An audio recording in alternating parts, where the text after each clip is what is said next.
বাইরে হাবু ভাইয়ের 50,000 টাকা চুরি, তাও আবার ব্যাচেলার বাসা থেকে। হাবু ভাই কাকে সন্দেহ করবে বুঝে উঠতে পারছে না। তারপরও তার সন্দেহর তালিকায় রয়েছে কাজের বুয়া মিস লাভলি, পাগলা সুজন, বাসা ভাই ও জাকির। তাহলে কি তাদের মধ্যে কেউ চুরি করেছে? পর্ব 40-এ গল্প নিয়েছে নতুন মোড়। নির্মাতা কাজল আরেফিন অমি ভাই যেটা দেখিয়েছে পর্ব 40-এ সেটা কেউ চিন্তাও করতে পারেনি। পর্ব 39-এ হাবু ভাইয়ের 50,000 টাকা চুরি হয়, যে টাকা বাচ্চু ভাই তাকে উপহার দিয়েছিল, যে টাকা দিয়ে হাবু ভাই চিন্তা করেছিল সবাই মিলে কোথাও ঘুরতে যাবে। কিন্তু হাবু ভাইয়ের এই 50,000 টাকাটা চুরি হয়ে যায়। এতে হাবু ভাইয়ের মন অনেক খারাপ। সে এই টাকা চুরিতে কাবিলা আর নেহাল ছাড়া সবাইকে সন্দেহ করে, এমনকি তার ভাই পাশাকেও সেই সন্দেহ করে। তাহলে কি পাশা ভাই টাকাটা চুরি করেছে, না কোনো পাগলা সুজনকে দিয়ে টাকাটা চুরি করিয়েছে? এমন অনেক কিছু আসছে আমাদের মাথায়। কিন্তু নির্মাতা কাজল আরেফিন অমি ভাই আমাদের যা দেখালো সত্যি অবাক হয়েছি এটা দেখে। পর্ব 40-এর শেষ পর্বে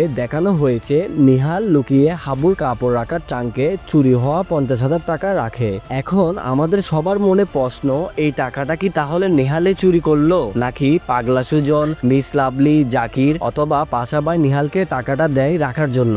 আপনাদের কি মনে হয় তা কমেন্ট করে জানাতে পারেন।